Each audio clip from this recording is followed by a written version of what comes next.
بسم اللہ الرحمن الرحیم۔ ماں باپ کی خدمت کا بدلہ۔ دوستوں، ماں باپ وہ ہستی ہیں جن کی خدمت کا حکم اللہ تعالیٰ نے قرآن میں 50 جگہ فرمایا ہے اور ان کے سامنے تیز آواز سے بھی بولنے سے منع کیا ہے۔ حدیث میں ایک واقعہ لکھا ہے کہ حضور صلی اللہ علیہ وسلم نے ایک بار حضرت عمر رضی اللہ تعالیٰ عنہ سے کہا کہ اے عمر، تمہارے خلیفہ بننے کے زمانے میں ایک شخص آئے گا، اس کا نام اویس بن عامر ہوگا، اس کے قبیلے کا نام مرات ہوگا اور اس کی ساکھ ہوگی کرن۔ اس شخص کا رنگ کالا ہوگا، اس کا قد درمیانہ ہوگا، اسے سفید داغ کی بیماری ہوئی تھی لیکن اب وہ ٹھیک ہو گیا ہے، بس اس کے جسم پر ایک سفید داغ بچا ہے۔ جب وہ آئے گا تو اے عمر تم اور اے علی تم بھی اس سے دعا کروانا۔ حضرت عمر حیران ہو کر پوچھنے لگے کہ اے اللہ کے رسول، ہم اس سے دعا کیوں کرائیں؟ اللہ کے رسول صلی اللہ علیہ وسلم نے فرمایا کہ اس نے اپنی ماں کی ایسی خدمت کی ہے کہ وہ اللہ کے سامنے جب بھی ہاتھ اٹھاتا ہے تو اللہ تعالیٰ اس کے ہاتھ خالی نہیں لوٹاتا۔ زمانہ گزرتا گیا، حضور اکرم صلی اللہ علیہ وسلم کی وفات ہو گئی اور پھر حضرت ابو بکر رضی اللہ تعالیٰ عنہ کے بعد حضرت عمر رضی اللہ تعالیٰ عنہ خلیفہ بنے۔ تو حضرت عمر رضی اللہ تعالیٰ عنہ ہر سال حضرت اویس کرنی رضی اللہ تعالیٰ عنہ کو ڈھونڈتے لیکن ان کا کچھ پتہ نہ ملتا۔ ایک بار حج کے موقع پر حضرت عمر نے تمام حاجیوں کو کھڑا کیا اور فرمایا کہ صرف یمن والے کھڑے رہو، باقی سب بیٹھ جاؤ۔ تو صرف یمن والے کھڑے رہے، باقی سارے لوگ بیٹھ گئے۔ پھر حضرت عمر نے فرمایا کہ یمن والوں میں صرف مرات والے کھڑے رہو، باقی سب بیٹھ جاؤ۔ تو صرف مرات والے کھڑے رہے، باقی سب بیٹھ گئے۔ پھر حضرت عمر نے فرمایا کہ ہاں بھائی، سارے مرات والے بیٹھ جاؤ، صرف مرات کی ایک ساکھ کرن والے کھڑے رہو۔ تو سارے مرات والے بیٹھ گئے اور صرف ایک آدمی کھڑا رہا۔ حضرت عمر نے اس سے پوچھا کہ بھائی تم کرنی ہو؟ اس نے کہا کہ جی امیر المومنین۔ حضرت عمر نے فرمایا کہ کیا تم اویس کرنی کو جانتے ہو؟ اس نے کہا کہ جی ہاں، میرا بھتیجا ہے لیکن وہ تو ایک پاگل سا انسان ہے، آپ اس کے بارے میں کیوں پوچھ رہے ہیں؟ حضرت عمر نے فرمایا کہ پاگل تو تم ہو جو اسے پاگل کہہ رہے ہو، کیا وہ حج پر آیا ہے؟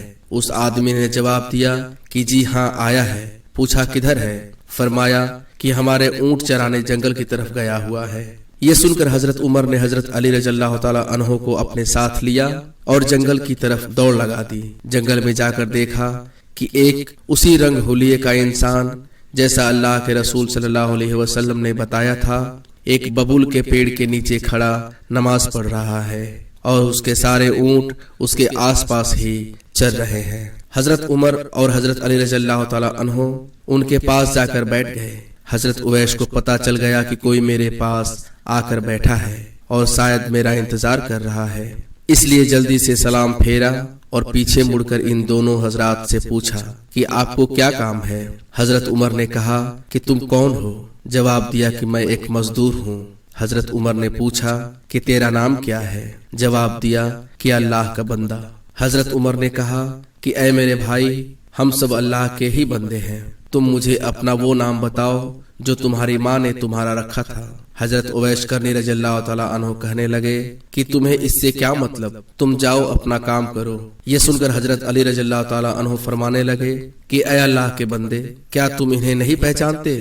یہ امیر المومنین حضرت عمر بن خطاب ہیں اور میں علی بن ابی طالب ہوں۔ یہ سن کر اویس کرنی سہم گئے اور ڈرتے ہوئے کہنے لگے کہ میں معافی چاہتا ہوں اے امیر المومنین، میں آپ کو پہچانتا نہیں تھا، میں اویس کرنی ہوں۔ حضرت عمر نے کہا کہ ہاتھ اٹھاؤ اور ہم دونوں کے لیے دعا کرو۔ یہ سن کر حضرت اویس کرنی رونے لگے اور کہنے لگے کیا میں آپ دونوں کے لیے دعا کروں؟ میں تو آپ کے پیروں کے برابر بھی نہیں۔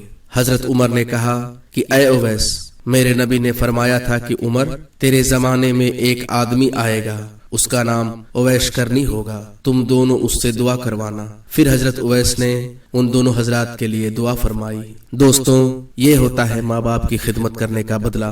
اسی حدیث میں حضور صلی اللہ علیہ وسلم نے فرمایا کہ قیامت کے روز جب حساب ہو جائے گا تو بہت سے لوگ جنت میں جا رہے ہوں گے، انہی میں حضرت اویس کرنی بھی ہوں گے۔ جب وہ جنت کے دروازے پر پہنچیں گے تو اللہ کی طرف سے حکم ہوگا کہ اویس کو یہیں پہ روک لو اور باقی لوگوں کو جانے دو۔ یہ سن کر حضرت اویس کرنی گھبرا جائیں گے اور اللہ سے پوچھیں گے یا اللہ کہیں آپ کا فیصلہ بدل تو نہیں گیا؟ اللہ تعالیٰ فرمائیں گے کہ نہیں اویس، تم اپنے پیچھے مڑ کر دیکھو۔